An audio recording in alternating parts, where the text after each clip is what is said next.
नंद नंदन एक कहूँ कहानी, ये कहानी का पद है। और दशहरा के दिन शाम को ठाकुर जी को पढ़ाते समय मैया यशोदा या कहानी को ठाकुर जी को सुनावे।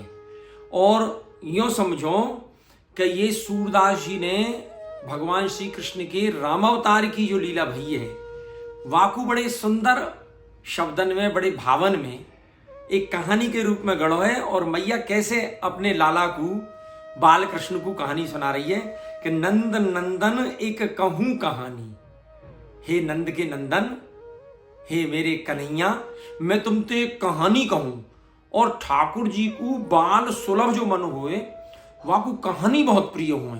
तो ठाकुर जी बड़े मन थे, बड़े चाव थे, वह कहानियां सुन रहे हैं। और चूंकि कहानी उनके स्वयं के लीला की कहानी है, तो और आनंद और उत्साह बढ़ रहा है। रामचंद्र राजा दशरथ के, जनक सुता या के घर रानी।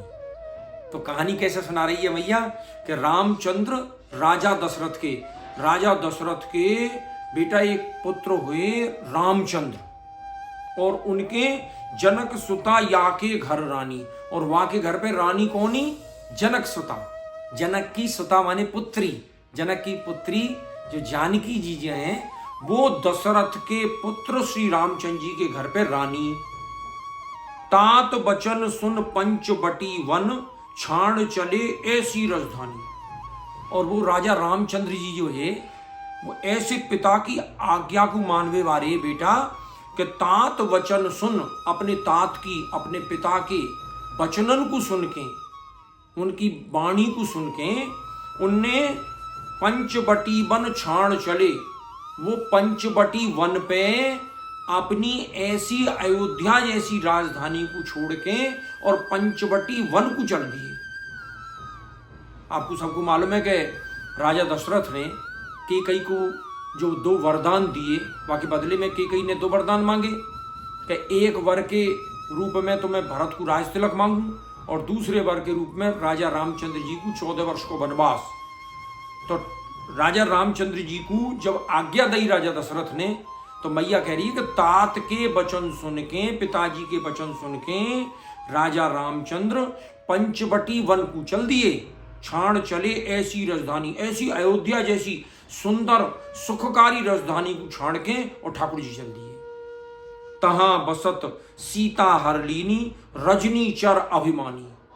फिर आगे की कहानी मैया सुना रही है लाला को, और लाला की आंखन में नींद जो है वो गहराती जा रही है, पर लाला सुन तो जा रहा हो कहानी है कि तहां बसत, वहां बसत हुए, वहां बसते हुए, पंचवटी पे निवास करते हुए, सीता हरलीनी, उनकी जो पत्नी है ना सीता, वहां को हरण कर लियो, वहां को चुरा लियो। कौन ने?